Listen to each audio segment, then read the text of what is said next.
Hello vinyl community, George Allen here. I'm doing a video today to enter Jeff Whitcher's contest, talking about my favorite band.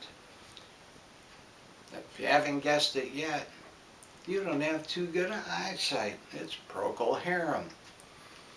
This t-shirt I got at their 2012 concert when they did an American tour with Yes.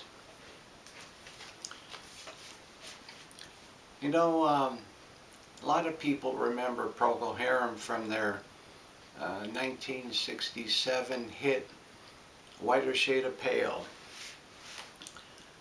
I remember when that song came out, heard it on the radio a lot. However, I didn't connect with them till the fall of '68.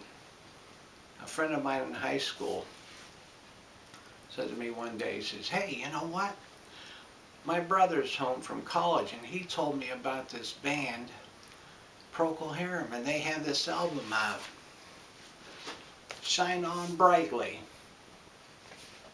He says, "You ought to pick it up." He says, "I know you like listening to different types of music." He said, "You should check it out." He said, "It's got some really cool stuff on it." So that weekend, I went to my local record store, picked it up, and it blew my mind. And I still did not connect it with Whiter Shade of Pale. So really got into these guys. The music was absolutely phenomenal. It was, at the time, a lot different than some of the other stuff that was out. And here today, what we would consider more of a prog rock type music. Although at that time, in '68, nobody called it prog rock. And I just really liked it a lot. Doing some research,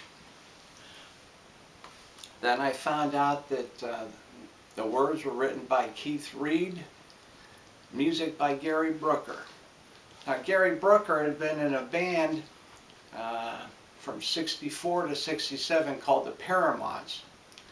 And the Paramounts were kind of like a R&B rock and roll band in England. And '67 they kind of broke up, and they had one minor hit in England, but weren't doing real well. But he liked to write music. So one day at a party he was at, he was introduced to this fella Keith Reed, who they said was great at writing lyrics. And just like other bands like Cream, who had Peter Brown write lyrics with Jack Bruce and Eric Clapton, and King Crimson, who had Peter Sinfield write lyrics for them, Procol Harum had Keith Reed write lyrics for them for probably about 10 years or so. And so I really just fell in love with them. So this was the first album that I got into with them. So then I went back, and what else did they have before that? That's when I found out about their first album with Whiter Shade of Pale on it. Then after that,